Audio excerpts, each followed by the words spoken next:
அண்மை செய்தியாக பார்க்கிறோம். சென்னையிலிருந்து தனி விமானம் மூலம் டெல்லி சென்றடைந்திருக்கிறார் தாவேகா தலைவர் விஜய். சிபிஐ விசாரணைக்கு ஆஜராவதற்காக சென்னையிலிருந்து தனி விமானம் மூலம் டெல்லிக்கு புறப்பட்டு சென்றிருக்கிறார் தாவேகா தலைவர் விஜய்.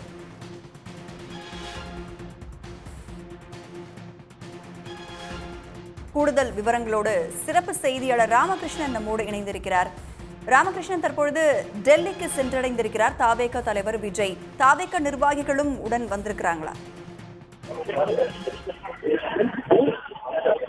ஆமா, அதாவது இன்னும் சற்று நேரத்துல தலைநகர் டெல்லியில் இருக்கின்ற சிபிஐ அலுவலகத்திற்கு வர இருக்கிறார் விஜய். அவர் சென்னையிலிருந்து வந்த தனி விமானம் சற்று முன்பு தலைநகர் டெல்லி விமான நிலையத்திற்குள் இறங்கி இருக்கிறது. தற்போது அவர் வெளியே வந்து கொண்டிருக்கிறார். சரியாக 11:30 மணிக்கு டெல்லியில் இருக்கின்ற சிபிஐ அலுவலகத்திற்கு விஜய் வருவார் என்று எதிர்பார்க்கப்படுகிறது. அவரை விசாரிப்பதற்காக சிபிஐ அதிகாரிகள் குழு தயாராக இருக்கிறது. 11 மணிக்கு அவர் வர வேண்டும் என்பதுதான் கடந்த ஜனவரி 6ஆம் தேதி விஜய்க்கு சிபிஐ அதிகாரிகளால் அனுப்பப்பட்ட அந்த சம்மனில் தெரிவிக்கப்பட்டிருந்தது. ஆனால் இன்றைய தினம் அவர் வருவதற்கு சற்று காலதாமதம் ஏற்பட்டிருப்பதால் அந்த விசாரணை என்பது காலதாமதமாகவே நடைபெறும் என்று தெரிகிறது. சிபிஐ அலுவலகத்தை பொறுத்தவரையில் ஏராளமான போலீசார் பாதுகாப்பு பணியில் ஈடுபடுத்தப்பட்டிருக்கிறார்கள். வழக்கமாக சிபிஐ அலுவலகத்திற்கு முன்பு பொதுமக்கள் அனுமதிக்கப்படுவார்கள். வாகனங்களும் செல்வது வழக்கமான ஒன்றாக இருந்தது. 5 முதல் 6 போலீசார் தான் இங்கு சிபிஐ அலுவலகத்திற்கு முன்பு பாதுகாப்பு பணியில் ஈடுபடுத்தப்படுவது வழக்கமான ஒன்றாக இருக்கும். ஆனால் இன்றைய தினம் விஜய் சிபிஐ அலுவலகத்தில் ஆஜராக வருவதன் காரணமாக சுமார் 200க்கும் மேற்பட்ட போலீசார் பாதுகாப்பு பணியில் ஈடுபடுத்தப்பட்டிருக்கிறார்கள். சிபிஐ அலுவலகம் அமைந்திருக்கின்ற அந்த சாலையில் தற்போது போக்குவரத்து என்பது நிறுத்தப்பட்டிருக்கிறது. பொதுமக்கள் யாரும் அனுமதிக்கப்படவில்லை. அந்த பகுதிக்கு வரும் வாகனங்கள் அனைத்தும் சோதனை செய்யப்பட்டிருக்கிறது. விஜயை பொறுத்தவரையில் தற்போது அவரது விமானம் டெல்லிக்கு வந்திருக்கிறது. அங்கிருந்து அவர் காரில் வெளியே வருகிறார். அவருடன் அந்த தாவேகாவினுடைய நிர்வாகிகள் வந்து கொண்டிருக்கிறார்கள். ஆதவ் அர்ஜுனா உள்ளிட்டவர்களும் அவருடன் வந்திருக்கிறார்கள். அந்த தனி விமானத்தில் சுமார் 7க்கும் மேற்பட்டவர்கள் வந்திருக்கிறார்கள். விஜயை பொறுத்தவரையில் நேரடியாக அங்கிருந்து சிபிஐ அலுவலகத்திற்கு வருகிறாரா அல்லது அவர் தங்க புக் செய்யப்பட்டிருக்கின்ற அந்த தனியார் ஹோட்டலுக்கு செல்வாரா என்று தெரியவில்லை. தற்போது டெல்லியில் விமான நிலையத்திலிருந்து அவரது வாகனம் புறப்பட்டிருக்கிறது. அவர் போலீஸ் பாதுகாப்புடன் அங்கிருந்து விமான நிலையத்திலிருந்து புறப்பட்டிருக்கிறார். நேரடியாக சிபிஐ அலுவலகம் வருகிறாரா அல்லது ஹோட்டலுக்கு செல்கிறாரா என்பது தெரியவில்லை. எது எப்படி இருந்தாலும் அவர் 11:30 மணி அளவில் டெல்லியில் இருக்கின்ற லோதி ரோடில் உள்ள சிபிஐ அலுவலகத்திற்கு வர இருக்கிறார். அதற்கான ஏற்பாடுகள் அனைத்தும் செய்யப்பட்டிருக்கிறது. ஏற்கனவே கடந்த டிசம்பர் 29, 30, 31 ஆகிய 3 தேதிகளில் தாவேகா கட்சியை சார்ந்த புஷி ஆனந்த், ஆதவ் அர்ஜுனா உள்ளிட்ட 5 பேரிடம் சிபிஐ அதிகாரிகள் சுமார் 3 நாட்கள் 19 மணி நேரம் விசாரணை நடத்தினார்கள். அன்றைய தினம் கரூர் மாவட்ட ஆட்சியர், அதே போன்று எஸ்பி உள்ளிட்ட போலீஸ் அதிகாரிகளிடம் நேரடியாகவே அழைத்து விசாரணை நடத்தினார்கள் சிபிஐ அதிகாரிகள். அந்த விசாரணையின் போது அவர்கள் கொடுத்திருக்கின்ற தகவல்கள் உள்ளிட்ட அம்சங்கள் தொடர்பாக விஜயிடம் கேள்விகளை கேட்டு இருக்கிறார்கள் சிபிஐ அதிகாரிகள்.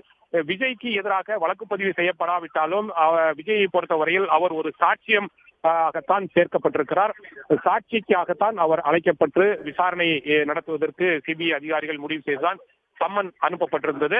அவரை அழைத்து இன்று சிபிஐ அதிகாரிகள் விசாரிக்கும் போது கடந்த செப்டம்பர் 27ஆம் தேதி அன்றைய தினம் நடந்தது என்ன என்பது பற்றிய முழு விவரங்களையும் கேட்டிருக்கிறார்கள் சிபிஐ அதிகாரிகள். அது மட்டும் இல்லாமல் அன்றைய தினம் விஜய் எத்தனை மணிக்கு அந்த கூட்டம் நடைபெற்ற இடத்திற்கு செல்ல திட்டமிடப்பட்டிருந்தார், ஏன் காலதாமதமாக அவர் சென்றார், அந்த நேரத்தில் 41 பேர் பலியான அந்த நேரத்தில் என்ன நடைபெற்றது, கூட்ட நெரிசல் எந்த காரணத்திற்காக ஏற்பட்டது, அங்கு ஏற்பாடுகள் எல்லாம் எந்த மாதிரியான ஏற்பாடுகள் செய்யப்பட்டிருந்தது, ஏன் காலதாமதம் ஏற்பட்டது, அந்த 41 பேர் பலியான அந்த நேரத்தில் நீங்கள் என்ன பார்த்தீர்கள், ஏன் நீங்கள் நிற்கும் போதுதான் அந்த கூட்ட நெரிசல் ஏற்பட்டு பரபரப்பாக அந்த அந்த சமயம் என்பது இருந்தது. ஏன் அங்கிருந்து நீங்கள் புறப்பட்டீர்கள்? நீங்கள் கலந்து கொண்ட அந்த கூட்டத்தில் தான் இந்த சம்பவம் நடைபெற்றிருக்கிறது. ஏன் உடனடியாக அங்கிருந்து புறப்பட்டு நீங்கள் சென்றீர்கள்? இது போன்ற பல்வேறு கேள்விகளை சிபிஐ அதிகாரிகள் கேட்க இருக்கிறார்கள்.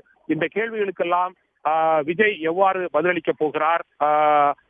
மௌனமாக இருக்க போகிறாரா அல்லது தெளிவான தனது பதிலை தெரிவிக்க போகிறாரா என்பதை பொறுத்துதான் அடுத்த கட்டமாக இந்த விசாரணை என்பது செல்ல இருக்கிறது.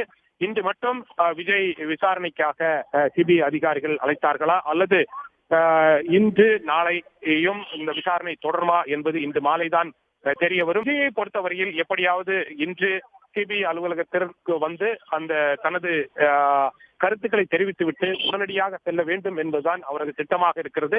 அதே சமயத்தில் இன்று அல்லது நாளை 2 நாட்களும் அவர் வந்திருக்கின்ற அந்த தனி விமானத்திற்கு அனுமதி பெறப்பட்டிருக்கிறது. விமானம் என்பது டெல்லியில் இருக்கின்ற இந்திரா காந்தி விமான நிலையத்தில் நிறுத்தி வைக்கப்பட்டிருக்கிறது. ஆனால் விஜயை பொறுத்தவரையில் உடனடியாக சிபிஐ அதிகாரிகள் கேட்கும் கேள்விகளுக்கு பதிலளித்துவிட்டு உடனடியாக சென்னை திரும்ப வேண்டும் என்பதுதான் அவரது திட்டமாக இருக்கிறது. ஆனால் சிபிஐ அதிகாரிகளை பொறுத்தவரையில் அவரிடம் எத்தனை கேள்விகளை கேட்க இருக்கிறார்கள்? வெறும் வாய் மூலமாக கேள்விகளை கேட்டு பதிலை அறிய இருக்கிறார்களா அல்லது எழுத்து மூலமாக அவரிடம் பதிலை எதிர்பார்க்கிறார்களா என்பது தெரியவில்லை. வழக்கமாக அவரிடம் ஓரலாக, அதாவது வாய்மொழியாக கேள்விகளை கேட்பார்கள், அதற்கு பதில்களை கேட்டறிவார்கள். விசாரணை முடியும் போது அவரிடம் கேட்கப்பட்ட கேள்விகள் அனைத்தும் எழுத்து மூலமாக எழுதப்பட்டு கையெழுத்து வாங்குவதுதான் சிபிஐயினுடைய விசாரணை நடவடிக்கையாக இருக்கிறது. இது போன்றுதான் விஜயிடமும் இன்றைய தினம் விசாரணை நடத்தி அவரிடம் கையெழுத்து வாங்குவார்கள் என்று எதிர்பார்க்கப்படுகிறது. இன்று நடைபெறும் இந்த விசாரணையினுடைய முடிவில்தான் அடுத்த கட்டமாக இந்த விசாரணையை நாளையும் நடத்த வேண்டுமா என்பது பற்றிய முடிவை சிபிஐ அதிகாரிகள் எடுப்பார்கள். கரூர் சம்பவம் தொடர்பாக விஜயிடம் இன்னும் சற்று நேரத்தில் சிபிஐ அதிகாரிகள் விசாரணையை தொடங்க இருக்கிறார்கள். சரியாக 11:30 மணிக்கு விசாரணை நடைபெறும் என்று எதிர்பார்க்கப்படுகிறது. உடனுக்குடன் செய்திகளை தெரிந்து கொள்ள சன் நியூஸ் பெல் ஐகானை கிளிக் பண்ணுங்க.